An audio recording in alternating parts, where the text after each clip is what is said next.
Welcome to another episode of the Revel Flow podcast. I'm your host, Flo. Today we have the Global Category Director for Running Footwear at Adidas. He's known for his team's latest release of the very successful Supernova Rise. He also crafts handmade leather goods under the name Newcomer Roads Leather. Welcome, JT Newcomb. Thank you very much. Thank you very much. It's a real joy to be here. Yeah, I really appreciate you spending the time. This question wasn't on the list, but it just came to mind. Can you tell me what JT stands for? Yeah, of course. My name is John Thomas. Okay. Given name John Thomas, I think on more paperwork than not, it looks like John and Thomas are first and middle names, but my parents named me John Thomas, so JT's always been the digestible approach to that. So that is the first name. I have friends with names like that, and they get the same thing. Like I have a friend named Mary Catherine, and she gets called Mary, and she's like, it's Mary Catherine. I don't know who Mary is. Yeah, I don't know who John is. Like that's someone else in this room. Okay, that mystery has been solved. It's been eating away at me, but good to know. Yeah, I usually like to kick off the episodes by asking maybe the abridged version or whatever you'd like to share as far as your process of how you became this global category director. Because looking at your work history, it looked as though you went to school for more like the political world and even stepped in that a little bit. So what was the transition from that? What made you decide to venture off into something else? So when I was in school, I was always interested in human subjects. I majored in political science. I minored in history. I did little test drives of psychology and philosophy, but like human subjects were interesting to me. And when I was seeking out my calling, figuring out where my place in the world was, I had some kind of motivation to do something that felt important in some kind of institutional and structural way. I guess the best way to explain that is coming from where I came from. I grew up in a multi-generation Navy family, so always part of like service and involvement in that kind of national institution that motivated me to want to work in a space that finding a role that wasn't important in an individual way or like creating or inventing something or becoming famous in some way, but being a part of something important in an institutional way, contributing to something big. And that was steering me toward government work. Coming from that military family, that seemed like an obvious connection. So I was studying poli-sci. I did 2 internships when I was in undergrad.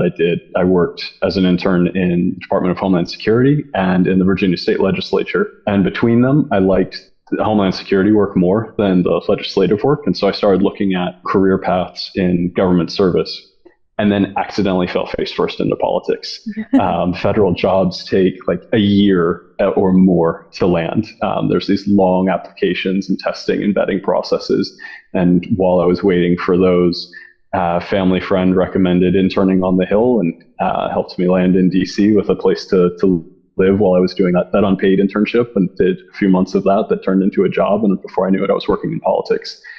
I didn't continue down that road because it wasn't the right fit for me, very obviously, right away. My poli-sci advisor from college, probably the person who knew me best in that world, I'd taken 5 classes from her. She'd been my advisor for 4 years. When I reached out and asked for a recommendation, her feedback was, you realize you're going to have to pick a side. And I should have taken that as a really big signal, like, oh, you're telling me that I'm more of a like philosophical theory of politics centrist kind of person, and that's not the world I'm going to work in? Okay. Completely flew over my head. I'm like, sure, okay. Went into it and discovered a world that some of my best friends still work in. But my impression of it is that the Hill is a world that's a lot like if Adidas and Nike were within the same company and only made things that were agreeable to both. It's a tough environment. And to me, it was a place where I saw myself developing a habit of blaming others for the condition of things.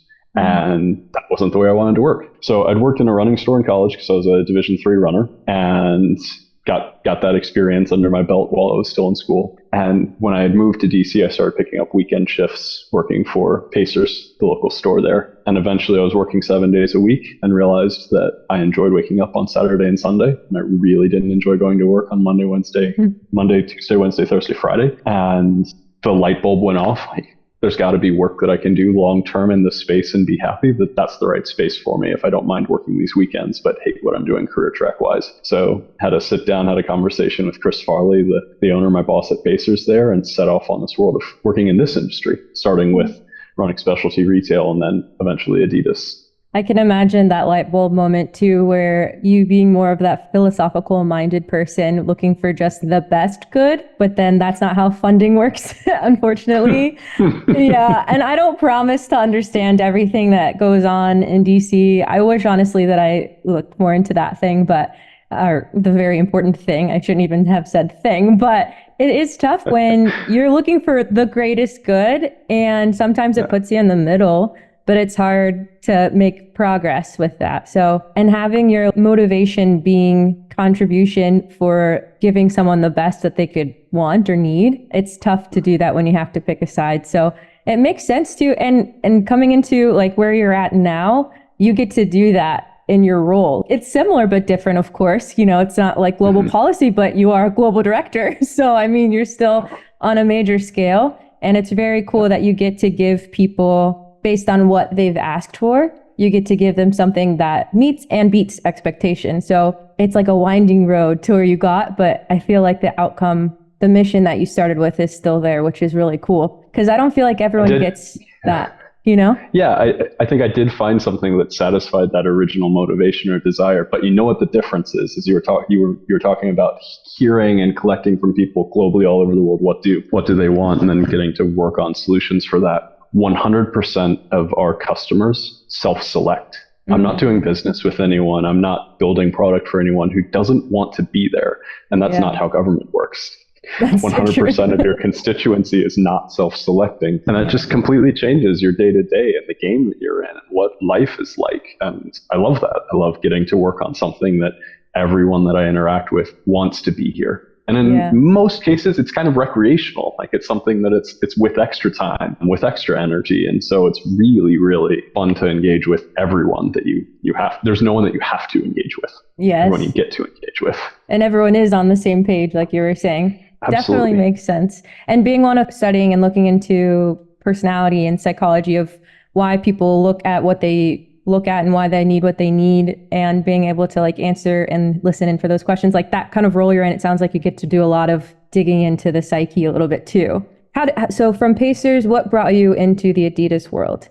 I made that transition from working in specialty for Pacers to working for Adidas because of the people that I got to meet. I had an inclination that I wanted to go on to what in retail we referred to as the vendor side of the business then, but I'd go into like working for a brand. I had an inclination that I wanted to go down that road early, and Chris and the team at Pacers were incredibly supportive of that. In my interview to manage one of his small stores, he and I openly discussed his pride in the number of alumni from his group who had gone on to work at other brands in this industry, in this business. And so it was a team that was really supportive of that, developing retail experience to bring into the world of making running shoes, the brands that bring them to life and develop them. But then it was getting to know the Adidas team. This was in around 2011, and Adidas wasn't at its high water mark. It was at a challenging place in the running space in the US, and especially the running specialty space in the US. But my local tech rep, my local sales rep, I met the sales director of Adidas Running Specialty at the time, and really admired the passion that team had for building something. They knew that they were stewarding a ship that had existed long before they were on it, would exist long before they got off of it, and knew that they had to sail it into a new place, and were really passionate to do that. And that was the team that I wanted to be a part of. It was of all of the brands that we sold and carried, there were other good shoes out there. There were other places that I could imagine myself working, but that was exactly the team and the sense of mission and direction that I wanted to have in day-to-day work. So I went hard after Adidas and ended up starting with the team as a tech rep. I applied to a territory that would have involved me moving away from DC, but then things within the Adidas team shifted in the middle of the interview process. There became an open role right in my home city post college. And so that was step one. Started down the road, spending my windshield time going store to store, doing the tech rep life, and everything progressed from there. Yes, I know the tech rep life well. It's a good time for sure. And to your point about Adidas, you all do a very good job of not only holding on to legacy, but not getting stuck in their laurels or getting stuck in like one way of doing stuff, and knowing that change brings growth. And it's a good balance of both legacy and innovation, which one of the reasons I love working for the brand as well. And then from tech rep, I definitely looked through LinkedIn and just saw almost every year, every 2 years, you were progressing And I was curious Yeah. if it was opportunities just presented themselves, or the process of how you grew into that role to where you are now. Yeah, you're right. Things have been a constant state of change for me since joining this team. In 13 years, I've held at least 10 different positions, and some of those were hybrid and transition. Also, 10 positions that felt like 13 or 14.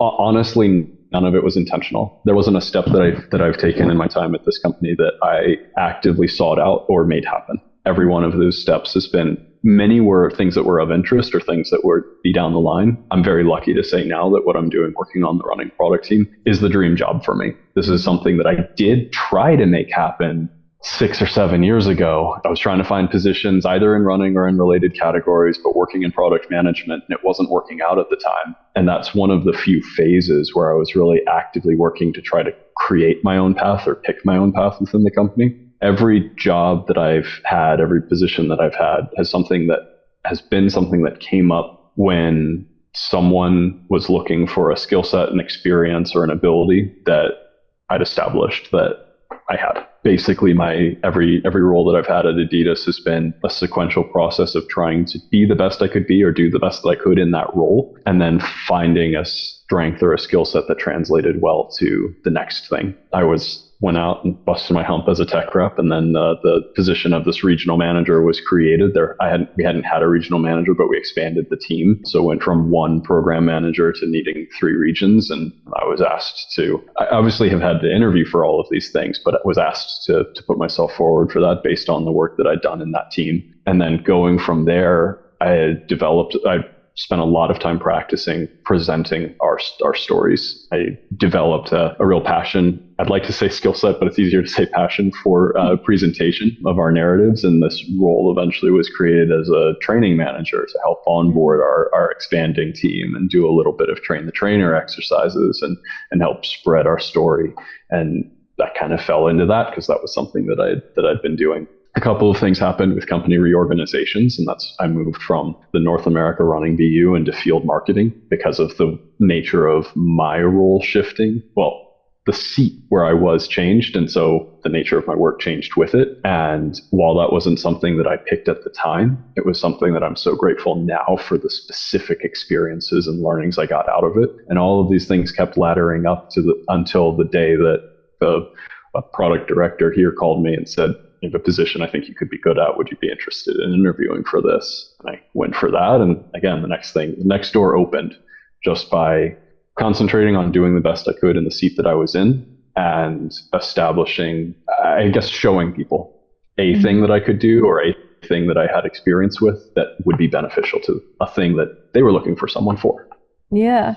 And listening to that kind of that career journey, it sounds like you had really a bunch of keys there, but one that really stuck out to me is that you were not too good for the current role that you were in. Like wherever you were all in. And a lot of what I've noticed, I've interviewed a lot of people with different career paths, but every previous job they've had, it might not have been like the job, but it definitely built a skill set to bring them to where they are now. And you said that this current role you're in, it wasn't a role yet, like when you started 10, 13 years ago, right?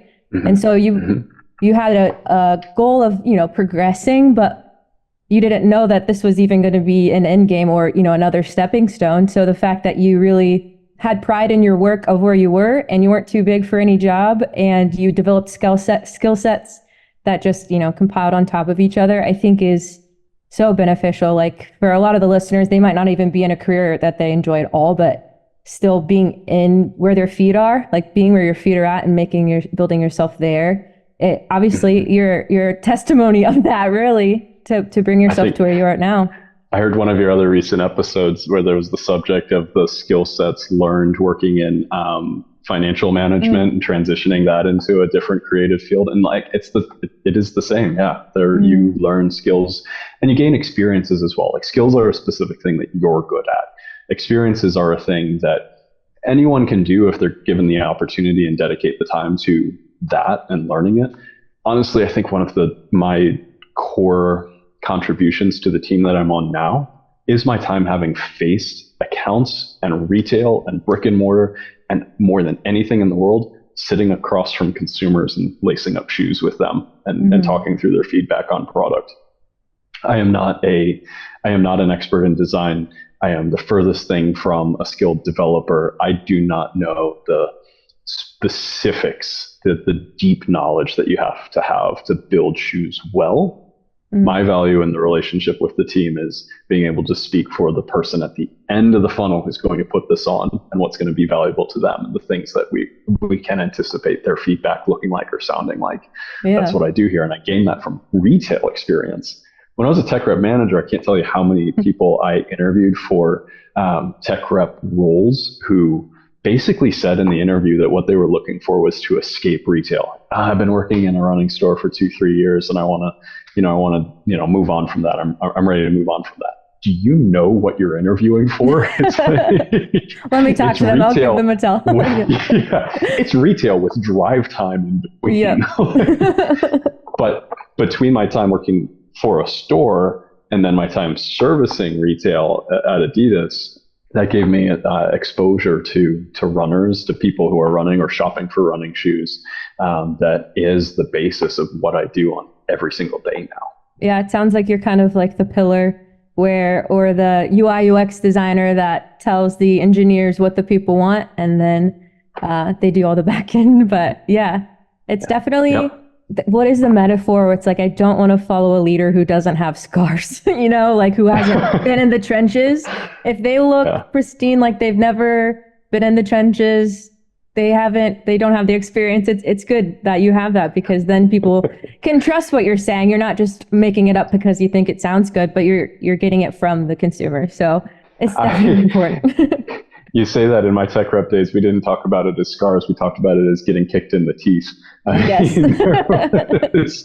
They were getting kicked in the teeth days, a lot of them in a row, especially Saturdays. But yeah, that was the experience you use and then build on for a career. Yeah. And you had mentioned a lot of what you do or have done throughout your career is a presenting role where you're, what's the word I'm thinking? Contending for the customer, maybe, is what it would be considered. And so you've had to develop a skill of storytelling, which I would say you do really well. I got to meet you, was it October last year, and you were telling us all about this new innovative technology, Supernova Rise, and all of us were on the edge of our seats. You were just compelling with how you spoke about it and passionate, and we believed you.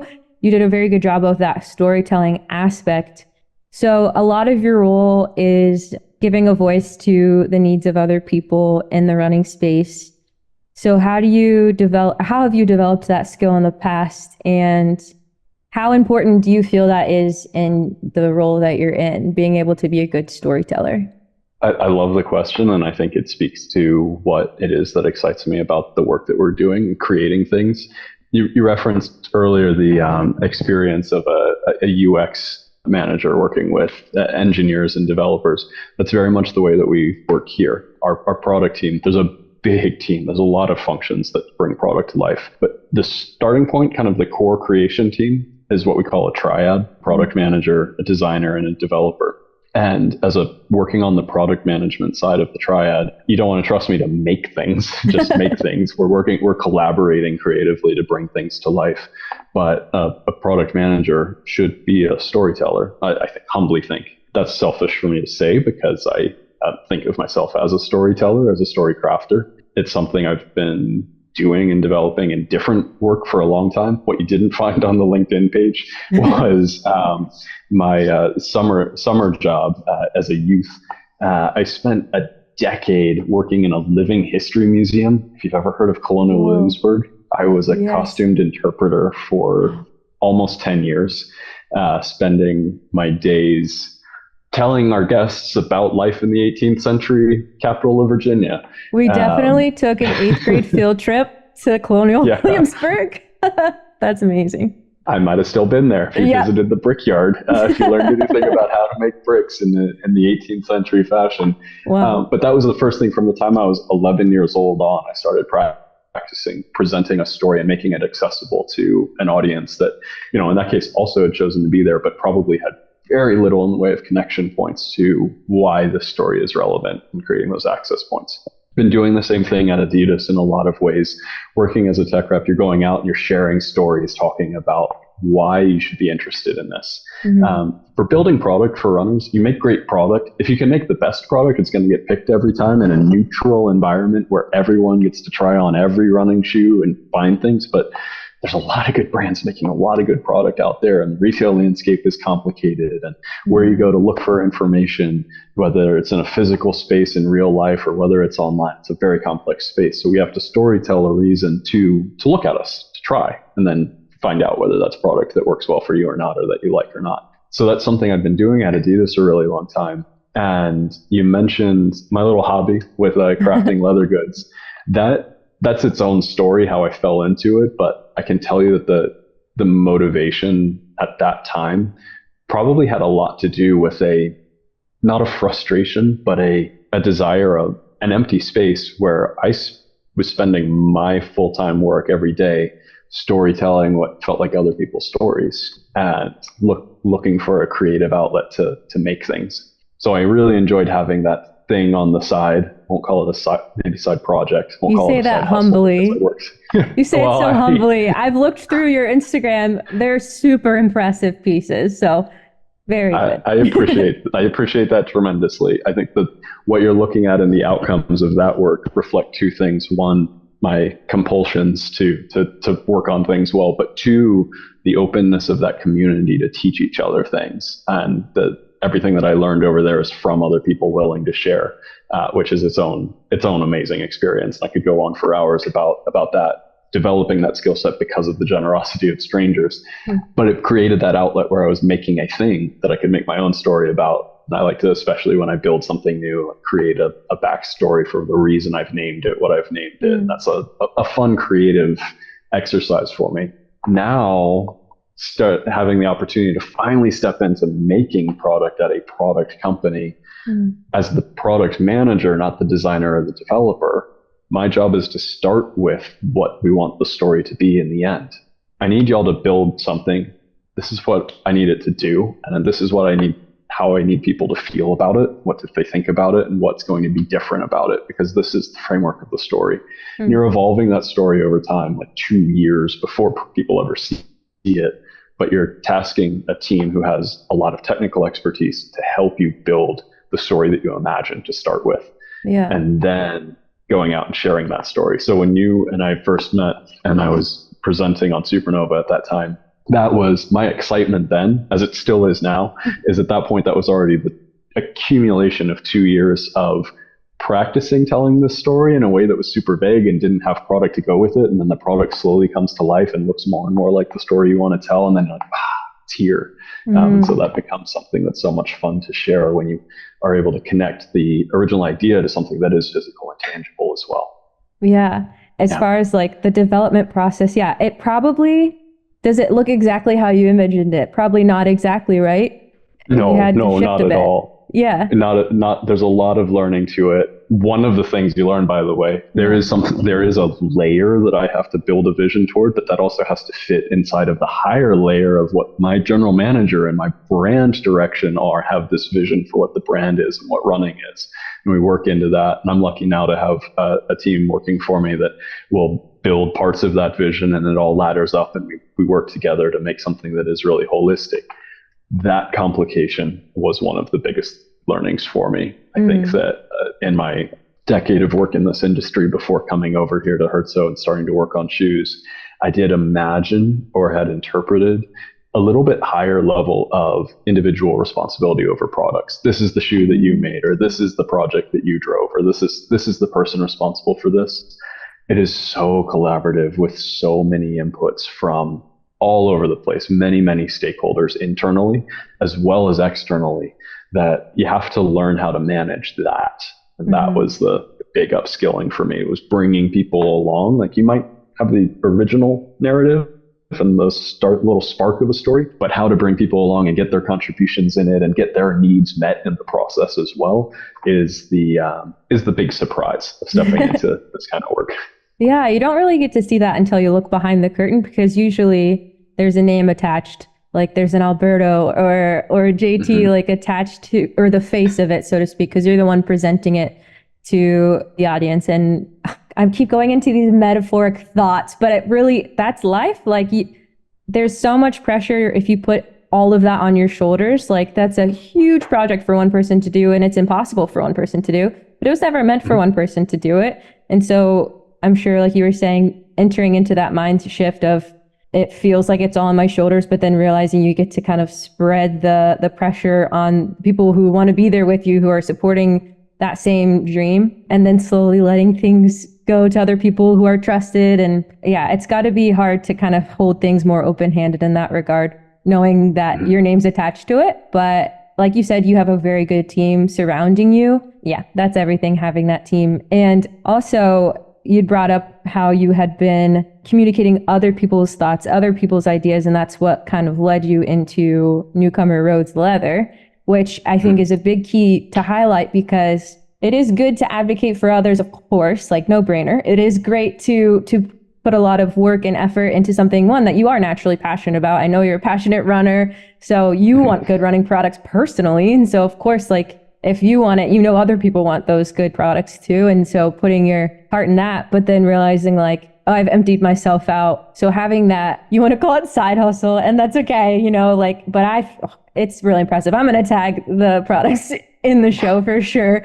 Thank you. Yes, of course. But that fills your cup, and that's where you get to flex your creative muscle. And you might be mindful of this already, as far as filling your own cup within that directly impacts your professional work. They're not separate. Personal and professional are equally, well, personal, I would say, is the most important, because it does feed in everything else. Like if you are not developing things that are just for you, one, you know how to communicate. People are so different, but so similar, right? You know this studying psychology, like we have similar core needs. And if you continue to listen to other people's voices for so long and kind of like throw in what you think they want, it becomes like you almost dehumanize yourself. And then things can become more robotic over there and less organic. But when you really dig in and you're like, this fills me up, like, oh, I'm human. Okay, I have needs, I have wants, like, I want to be creative. I want to pour out and like create things for myself. Because you care for yourself, that care directly affects the consumer. I don't know. Again, that's a little bit heady, but absolutely. Yeah. I think it's there, and at the risk of getting ephemerally philosophical I myself, know. It's so easy to get off there. into a space.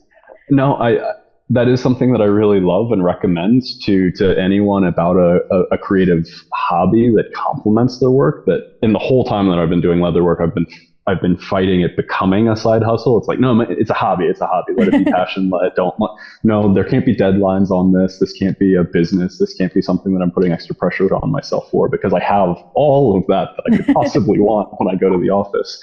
But learning and realizing that you talked about holding something open-handed, and I love that description of it. Holding something that your name is attached to, and you feel that sense of pride, and you feel that sense of responsibility, but you have to hold it open-handed, and have to, because something like this, what we do at Adidas, you couldn't do it well on your own. You couldn't do it well with 2 or 3 people helping you. As a narrative builder, as a storyteller, I've started to really come to appreciate that you've got to test whether your idea, 1, makes sense, 2, is the right idea, and 3, is communicated best in the way that you think you want to communicate it, by involving the people you're involving. And everyone's contribution really makes the stone soup a much more rich dish than it would be otherwise. Mm-hmm. So that means you have to let go of a little bit of ownership of things and have that open-handed hold on it, but you get a better product in the end because of that.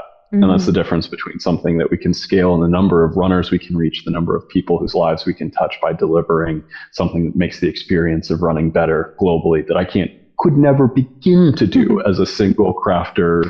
If I was trying to make it its own business or a full-time gig, something that I could never achieve in terms of reach. But that is exercising a different muscle around, okay, if I do singularly own this, if I am designing this, and that makes me so uncomfortable. Again, like I said, I'm not a designer, but I do my own designs in that space, and doing that stretches a muscle, and then figuring out how to physically build something stretches a muscle, and thinking mm-hmm. about your story stretches a muscle, and occasionally going out and marketing it a little bit, or interacting with end users, getting feedback on products, all different muscles, mm-hmm. So that does flow into the day job. Absolutely. You brought up Stone Soup, and I remember we did this is an elementary school book, right? That we read through, and we made Stone Soup. What a throwback, a deep cut, one would say. And I'm glad I get to make deep cuts living in Germany now. I'm learning. I keep being reminded by my international colleagues, like JT, I have no idea what you're talking about. Either in deep cultural references or like idioms, metaphors and analogies, especially American idioms and like Southeastern idioms. Like I have to get stopped frequently. Like, JT, what the hell is Stone Soup? Well, okay. Well, let me get you elaborate. It is worth your time. That should be one meeting alone. Yep, absolutely. Well, and that was one thing I wanted to ask you about as far as like, because I do want to come back to development and product and all of that stuff, because I have a couple more questions within that. But since we're talking about idioms in Germany, you grew up in the States and you were there through what, your 20s, right? And then into mid-30s. And now you're full-time in Germany. I mean, of course, you get to come back every once in a while, but what is that? One, it's got to be the culture shock is just kind of, it's going to happen regardless. But the process of making it feel like home, or even communicating like that, specific, like Americans, we talk in metaphors. I think I've said like 20 metaphors already today. Like, that's just how we communicate our emotions. But I feel like German people, I've only been in the Munich airport, so really take this with a grain of salt. It's a pretty literal language. It's a pretty literal culture. Yeah, it's different. Yes. And I do appreciate straightforward speaking. I do appreciate that. But being around that all the time, really just my question is, what was the transition like for you? Oh, it's a transition. In a lot of ways, I would describe this as a soft international experience because we live in a very international area. For how rural it is, almost middle of nowhere Germany, it's exceptionally international. Mm-hmm. Adidas isn't the biggest company in the town where we are. Herzogenaurach is this tiny little town, but Schaeffler is also headquartered here, like international industry, huge office. I live 10 minutes away in a little town called Erlangen, where Siemens International Headquarters is, like the generators and refrigerators. Whoa. And there's such an international community here. So if you didn't want to learn language, if you didn't want to have the international experience, it's a soft international experience. But that's helpful. There is a lot to adjust to. Don't let me downplay how jarring the first 6 months is. It is very, very hard to adapt, and it's a challenge, especially moving a family over and kids and settling into it. I knew that it was a challenge I wanted for my family because while I did grow up in the States, there was an interlude. I mentioned my dad was in the Navy, and I spent 2 years in Yokosuka, Japan, at the same age that my kids were when we moved here. And I wanted them to have some of what I had from that. I think that it opens your scope a little bit to know that there's a world beyond your world at that age. And I just wanted them to have that experience. They're really getting it. I mean, if we talk about soft international experiences, living nearby a U.S. Navy base is pretty soft international, right? Like you go shop in English. You don't do that here. And that's where I cried for the first time on my relocation, was standing in the grocery store on my first day, like, oh my God, what have I done? That is true immersion. Having a little breakdown in the bread aisle. I arrived before my wife and my kids arrived here about 2 weeks after I did. And that first day alone here, what did I sign them up for? What did I just do to them? But it's just an uncomfortable moment. And you're overwhelmed in anything, as you're taxed by anything. You grow into it, and it took probably 6 months to really feel like we'd got our feet under us enough to start making a home and start getting comfortable adapting to the culture, adapting to a little bit different ways of life, which I'm a big fan of. I really love the livability of this area and the livability of this culture.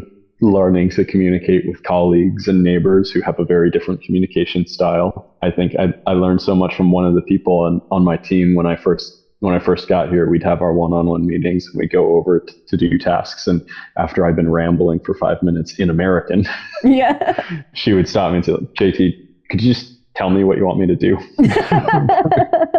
I was building a story. I was using metaphors. I'm introducing you to American idioms just slowly. But I had to grow and learn and adapt because of that professionally in the same way that we did lifestyle-wise. My kids have been having to learn German, especially the youngest one started out in a German kindergarten. And there's nothing as adaptive as like having to learn German by speaking German with absolutely zero training. So it's been a growth experience for all of us, but we really do love it here. It's a lot of fun as a place to live. I wonder did they provide you any kind of cultural education or language? I know immersion is literally the best way to learn in any of that regard, but was there anything provided, or did you seek out learning German or anything like that on your own? It was supported. I'm very lucky. I'm very happy to say that the company supports a lot of the relocation process, from finding someone to hold your hand all the way through all their city hall registrations and getting your driver's license converted and all of these things. I say converted, we still had to take a test, but at least they let us do that in English. But the company also did sponsor language courses. I sought out more language courses. I did some training before starting the tutoring that was provided, and have sought out my own training since then to continue it. But there's some resourcing involved that helps you get off on the right foot. More than anything, though, besides the formal structures of what the company provides, is the expat community itself, and especially the other expats that you work with at the company. And especially more than anything, though, like the other American expats, you connect with a shared culture and a shared experience, and you find each other. Probably the biggest trap is getting 5 years in and realizing that you've only hung out with Americans, so you didn't practice German enough. And so I'm trying to be intentional about finding those opportunities. But a lot like growing up on Navy bases all over the world, both in the US and abroad, once you find an expat bubble and that support network teaches you, this is how you do this. Like literally was sending me homemade documents of this is your to-do list, and this is what this thing means, and these are things that you need to know when you're driving. These are the things you need to look for in the grocery store. And that support comes from the community. That is very helpful. And I was thinking about how old are your kids now? Elementary? Now they're 9 and 6. Okay. Yeah. And elementary. I'm sure they're fluent in German, right? Or close. The youngest is, the older is, it's close. She goes to an English language school, so she's learning German. But the youngest one, she can just go off into the world and handle herself. It's that age, they are sponges, and it's so impressive. And I'm so jealous that I didn't start. I mean, what parent is thinking in small town Ohio, I should teach my kid German? But I wish, when I started, I started at 5 or something, but I'm struggling. I'm trying to learn French right now. I don't know French. I've been doing it for about a month, and I pretend like I can. It's a struggle. So, and going that's the chip on my shoulder. Yeah. That's why I'm motivated to do it, is I couldn't do it before. Growing up, I took 4 years of high school French. Worthless. I got nothing. Couldn't communicate a thing. Got to college and thought I might as well try a different language, switched to Spanish, and it just confused me. So I did 12 credit hours of Spanish and could not order a cup of coffee. I think it was getting here. I was like, all right, this is the chance. Now we're going to learn a language. It is definitely a sink or swim when you're actually in the country. When you were in Japan, did you have any language learning? I know you were probably on a US base, but being in your youth, did you find you were able to kind of jump into the culture there? So we lived off base, went to school on base, and took both culture and language classes in school. So in elementary school. Learned enough language at the time to have sampled it, like just introduce yourself to the idea of a language, not communicative in any way. I picked up enough vocabulary then that would be like tourist vocabulary now. My 8-year-old me could go and ask for directions or order food in a restaurant, but that was it. And obviously lost it very quickly because I didn't practice it a lick from the day that I arrived back stateside.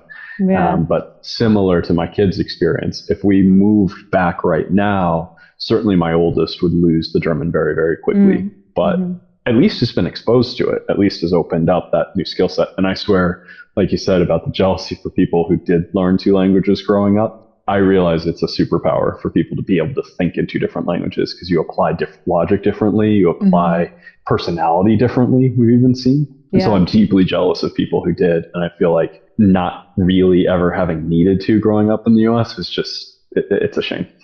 It's hard. Well, in Europe, I feel they're so tight-knit countries, are shoulder to shoulder, and it makes more natural sense. And I still sometimes I'll have Spanish-speaking customers that I work with, and I still have to translate through the English filter first before. It's just to be able to just speak. It's very impressive. First of all, this is a side note that I just thought of. Lemon was in Japan, right? Growing up too. He was born in Japan. Yeah. Yes. Yeah. Yeah. Have you guys chatted about it? It sounds like you have. Yes. Yeah. Though his experience and mine of it have been very different because he also spent a lot more time back there as an adult since then. I've been on one 3-day work trip and it was great. I was so excited to get to do this earlier this year. Finally had the chance to go to Japan for work, but I've spent my entire life since I was 8 years old looking forward to seeing that country again with adult eyes, which he had as a kid and as an adult. And I've been missing that for 2.5 decades. Yeah, and 3 decades, and just really, really want to get back and experience it through the eyes of someone who wasn't just 7. Right. It's so different. Any place is so different through adult eyes. I've been to a lot of airports, I'm realizing now. I've only been to the Narita airport on my way to China. But if Japan is anything like the Narita airport, it's an incredible place. I was so impressed. And then the last couple of questions I wanted to hit on, kind of back towards to like the creative questions and creative process. Developing any kind of artwork or any kind of product or anything, you feel like it's always, well, generally it's like, I could do one more thing to it. I could do one more thing. And I know product updates happen almost yearly, but before releasing, for instance, the Supernova Rise, how did you know you landed in the right spot to have it ready to be released? Was there a process? A really great question. Yeah, I really. Maybe you haven't landed there yet. Yeah, I have. I can't speak for everyone in the triad. Actually, it's a really good point that I'm not sure that there's a great process for saying that you're done.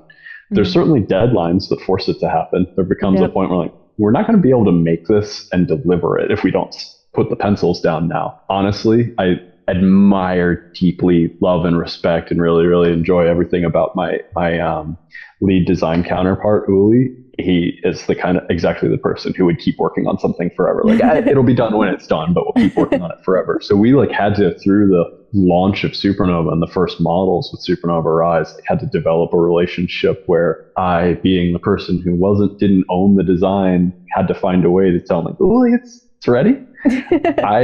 To me, through that process, what the cue that I started to pick up on is when a change starts to feel more like it's the next edition. Does it belong to the next version? You know that you're going to keep doing this. And especially building a franchise or a range like Supernova that's meant to be reliable, consistent product for everyday runners. You know that you're not launching product to introduce it and then let it die. Like you're building something that our intention all along has been for there to be a Supernova Rise 20 and a Supernova Rise 33. Start that. So knowing that there's going to be a next iteration, when an improvement or when a fix or when an up-leveling starts to feel like, no, that the identity of that, the core of that idea works better as the next one, you'll feel the difference between improving what you're on and the next one.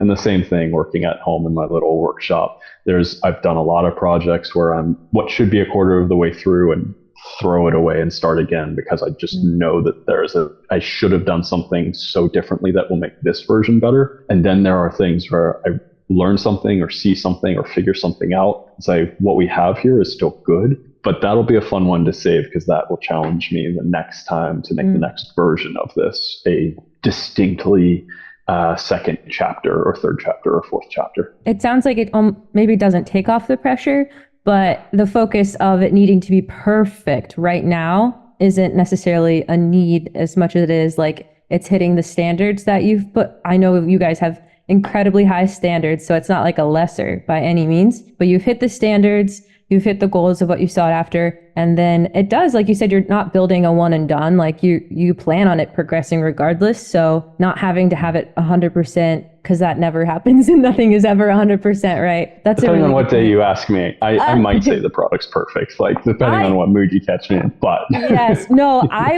to give a little bit of an anecdote, because I'm American and we talk in metaphors and anecdotes, like I'm sure you've heard I at least hope that you've heard so many stories of how impactful the product has been. Some of my locations, we've been able to provide them with like free shoes for the employees to test out, as you know. And I have people who have received free shoes and then since have gone and bought more and more colors. And they're advocates. Like I come in, I don't even bring it up first. They come to me and they're like, this shoe is incredible. And they've got over 100, 200 miles in a pair already. And they're like, I still love it. I'm excited for the new colors, like all this stuff. And it's I would say you hit the nail on the head. My friend Xavier asked about like how you know you've captured lightning in a bottle, and Mhm.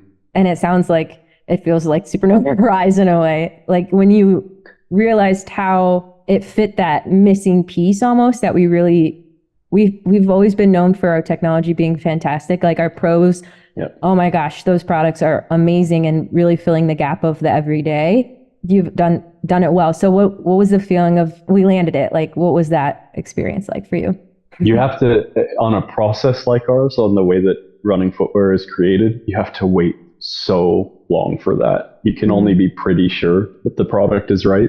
Lightning in a bottle, like you don't capture it, cork it, and look at it. It's like if you're going for lightning in a bottle, you're doing it with a blindfold on in the dark in a storm outside, and like you don't like you're going outside and trying to catch it, and then going back inside to take all of your gear off and find out whether you have it or not.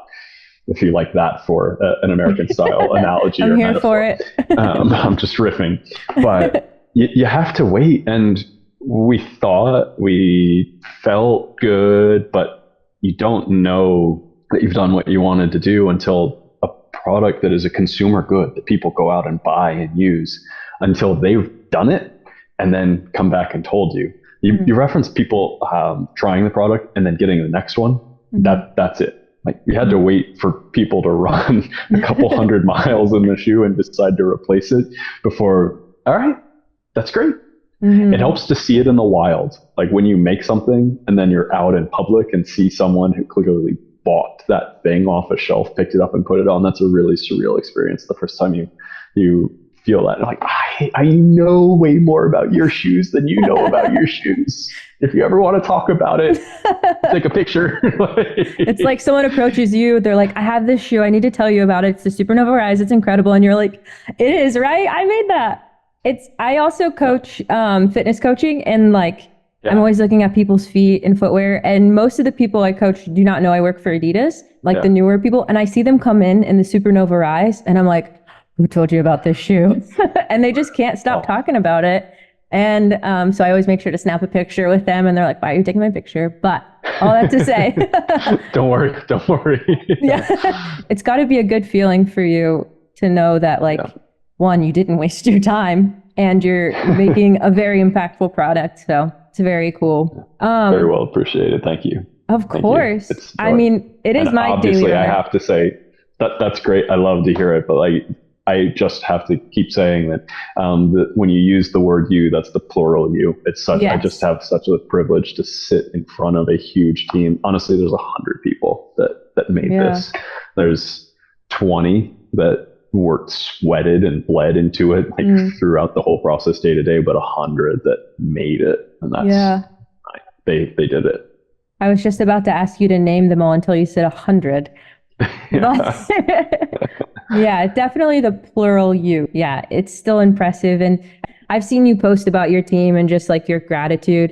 And I think it's a good sign of a good leader too, that you're like, no, it wasn't me. Like it's this 100 people. They all deserve to be seen as well because they're equally involved. There's anything that you are really excited about, whether professionally or personally, that you would like to share? Or we didn't really talk about your running. Yeah, we want to talk about your running.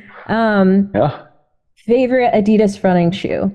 How about we'll start there? Well, now my favorite Adidas running shoe is the Supernova Prima. This has been honestly mine too. There were selfish elements of the brief on this product. Like I had when we first started talking about this shoe, one of the ways that I thought about it was that I wanted it to be the favorite shoe of people who worked in running, so that it would make it, especially at this premium price band, it would be a shoe that they loved running in, and it made it easier for them to recommend all the rest of the family around it. I'm running in Prima, and I will pull it from the back room, but I'll also pull Rise from the back room because I love running in Prima. And coming from that retail background and identifying like that kind of runner, like I was looking forward to it for a long time, and I love running in this shoe right now. We have the rotation that I'm running in is my favorite rotation that I've had since working at Adidas. I'm running in Rise, Prima, and Adistar 3 especially. But Prima is my favorite shoe all time. And it's fun that it was something that I worked on as well. Yeah. Before that, I'll put some history on it so I can step back and say shoes that aren't current or shoes that I didn't work directly on. Prior to that, I was a huge fan of the cult classic Adizero Aegis, a Ooh, not widely known like sleeper cult classic amongst runners of my particular generation at the company. nice. That's a throwback. What Yeah. distances would that include? Is because now your longer distances, have you always been Yeah, longer? I immediately after school found the long distances to hide in. I ran in high school. I ran cross country and track through high school and on the Division 3 level in college. But even Division 3, I was a sub mediocre. Also ran. I was lucky that they gave me a jersey. I was lucky that they let me participate in this thing because it became my lifestyle. It really is core to my day to day. I'm running almost every day still. Many years later at this point, when I count how many years I've been training, I'm clearly not training at this point to be my fastest or to PR in races, but I keep doing it because I love this lifestyle and I got to fall into that in school. And I'm so appreciative of scholastic athletics and the Division 3 experience, especially. But I was not fast. Even for a distance runner, I suffer a turnover and speed problem. I am panicky and not very strong at top end efforts. For like frame of reference, I was running like decent high school times in college on the track.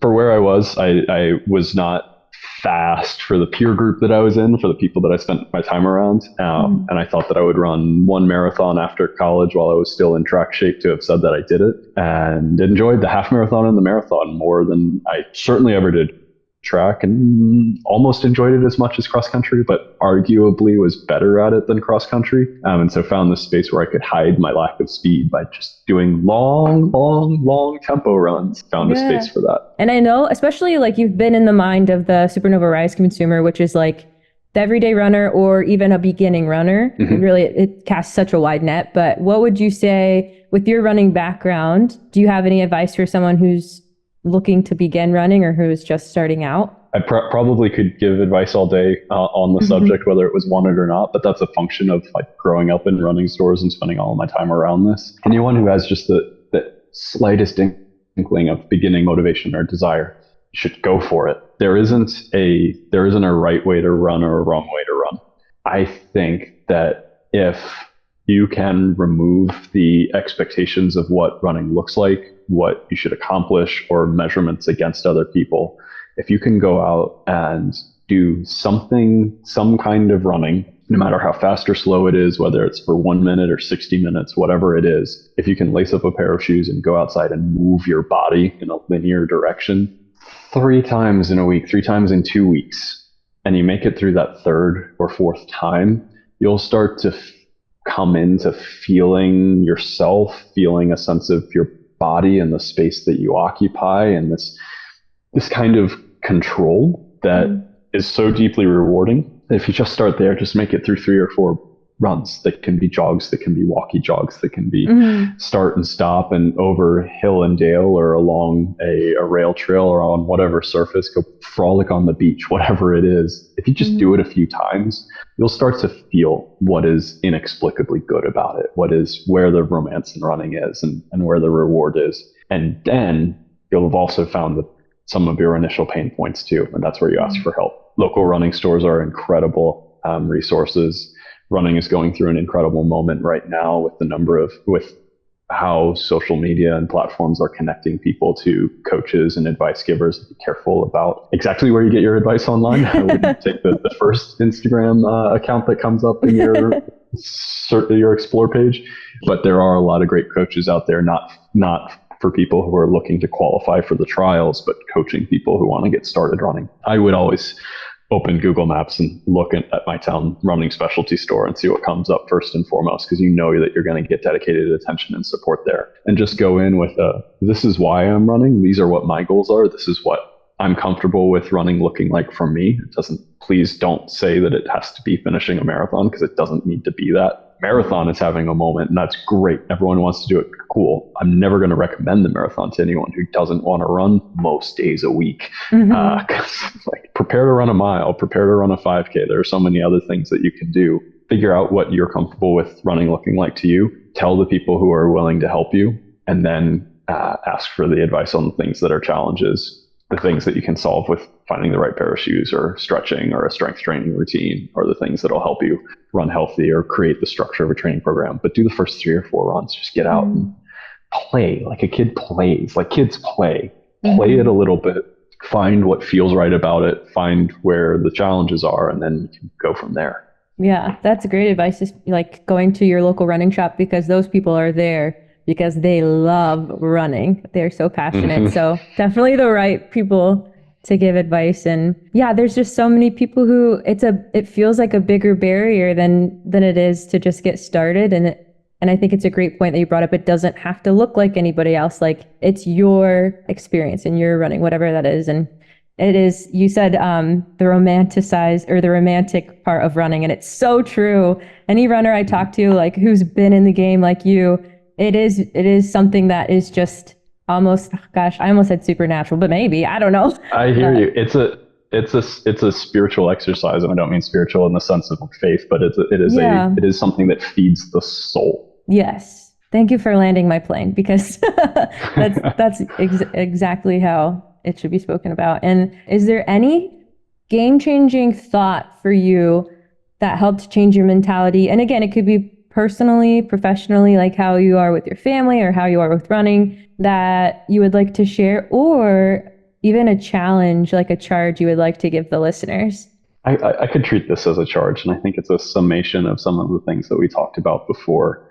But it is, in any creative endeavor or any passion, whether it's a sport passion or a craft passion or a professional passion, in any passion, really spend time reflecting on who you're making and who you're doing something for. We're doing everything that we do for ourselves. That's something that you have to live with and will carry through your life. It's like the happiness with the work that you did or didn't do.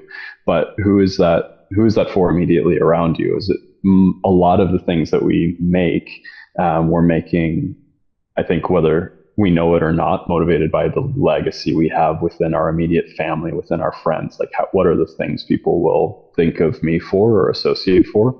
But if you're making things for a broad audience, like working on making running shoes at a global brand, who is the user in this?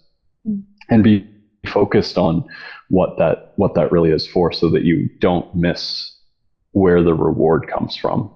You know who you're starting with, you know whose feedback you're going to most value, you know you're not going to miss it when praise comes in that you don't know what to do with. If it comes from the place that you're doing this for, you can know that you haven't missed the opportunity to feel the value that was meant to be felt when you received that positive feedback. Be on the lookout for it by knowing your why. Yeah, that's huge.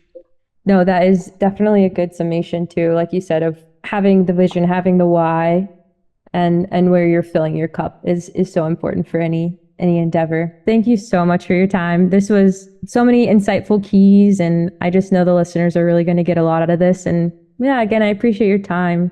Thank you for being on the show. It's a huge pleasure. It's a huge privilege. Thank you so much for reaching out. I couldn't have been more just tickled to find your message. This is fun, and I'm frankly honored by the chance to get to speak with you today. Absolutely. The feeling is very mutual. But have a good day. Thank you again.